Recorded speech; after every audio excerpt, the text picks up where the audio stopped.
2026 அவ்வளவு ஈஸி இல்ல. திமுகவுக்கு நெருக்கடி தரும் 5 விஷயங்கள்.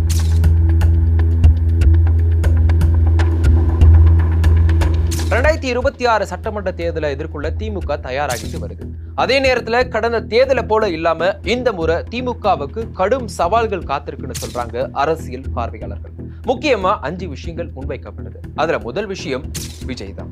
இந்த தேர்தலில் விஜய் முதலா களமிறங்க இருப்பது ஆளும் கட்சியான திமுகவுக்கு சற்று நெருக்கடியை ஏற்படுத்தும்னு சொல்றாங்க.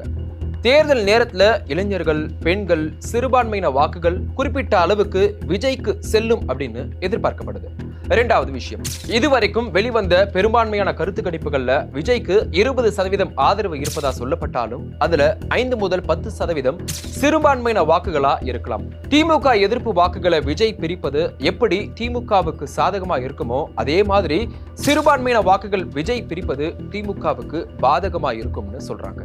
மூணாவது விஷயம், கடந்த 2026 சட்டமன்ற தேர்தலில் சென்னை, கோவை, நெல்லை உள்ளிட்ட சில மாவட்டங்கள்ல 10,000 முதல் 15,000 வரைக்கும் போலி வாக்காளர்கள் இருப்பதா அதிமுக புகார் சொல்லி இருந்தாங்க. அந்த பகுதிகளில் எல்லாமே திமுக வென்ற போது வாக்கு வித்தியாசம் 5,000 முதல் 10,000 வரைக்கும் இருந்துச்சு. இந்த நிலையில எஸ்ஐஆர் மூலம் சில ஆயிரம் வாக்காளர்கள் நீக்கப்பட்டா அது திமுகவுக்கு பின்னடைவாகவே கருதப்படும்.